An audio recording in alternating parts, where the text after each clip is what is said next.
When playing any dance-inspired music, it really helps to visualize the dancers themselves performing. Go on YouTube and have a look at Tango dance, or try looking up the Argentine composer and bandoneon player Astor Piazzolla, one of the most well-known interpreters of tango. Now, this is one of the most passionate, moving, and almost unsettling of dance forms. It's got everything: jealousy, lust, rage, you name it. I'm afraid there's no English politeness here.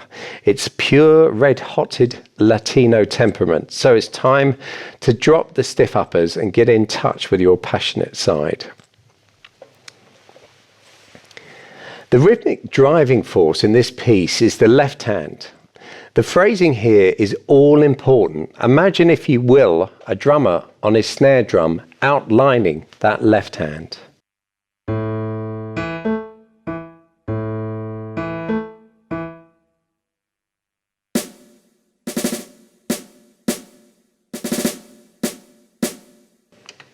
That pattern so clearly suggests the flammed roll into the third beat of that bar. It may even help to think of a very small crescendo into the third beat of every bar.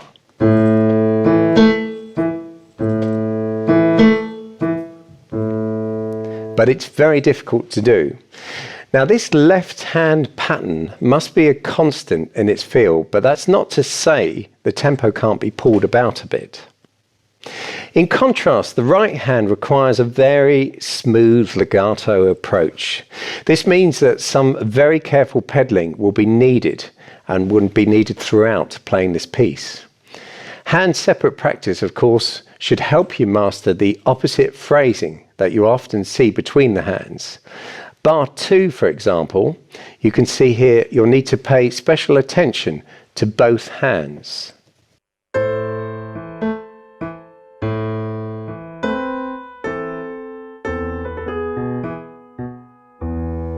Also bar 10.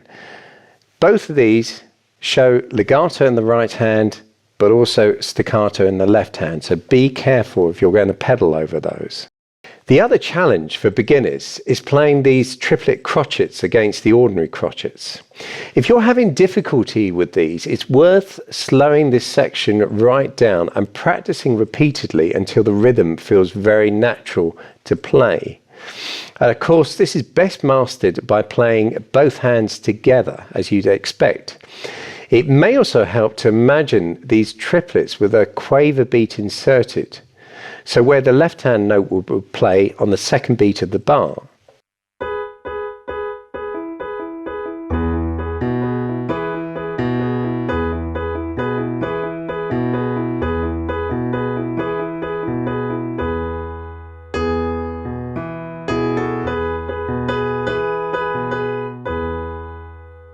Now, of course, this is for the sake of practicing the time of this passage, but don't be surprised if the passionate approach tends to deviate a little from this exact timing.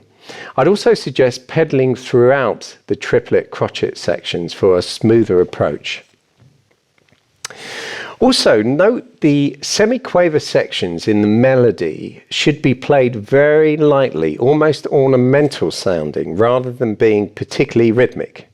So play them with a very light touch. You could even practice them as if they were grace notes.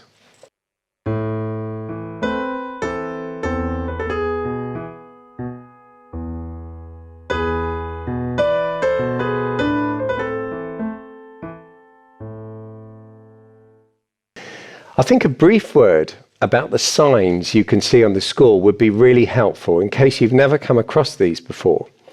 In order to get this entire piece onto one page, it's very useful to use repeated sections. In this case, John Kember uses repetition signs. Now, these are useful if the repeated sections aren't straightforward. So in this case, a double bar line repeat at the end of bar 24 really wouldn't work.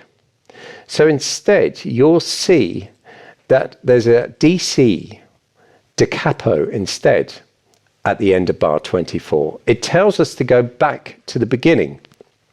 The additional words al coda are also saying that we play from the beginning until we see a to coda sign. Now at bar 8, you'll see that to coda sign. It appears telling us now to jump down to the coda sign at bar 25 and to continue playing from here until the end.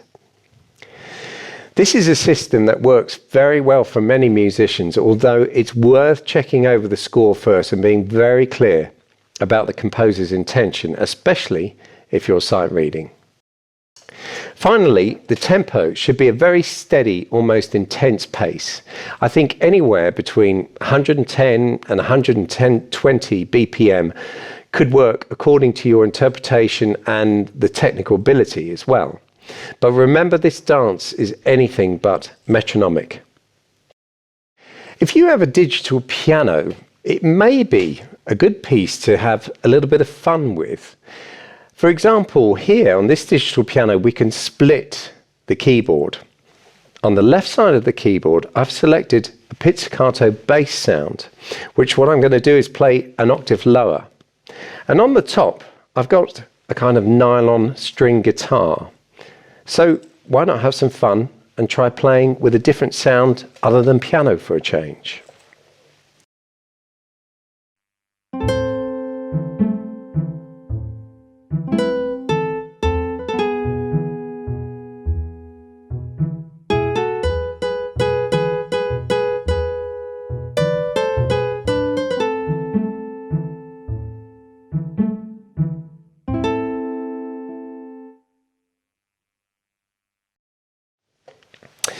So enjoy getting in touch with your passionate side and be sure to have a cup of tea afterwards to calm yourself down.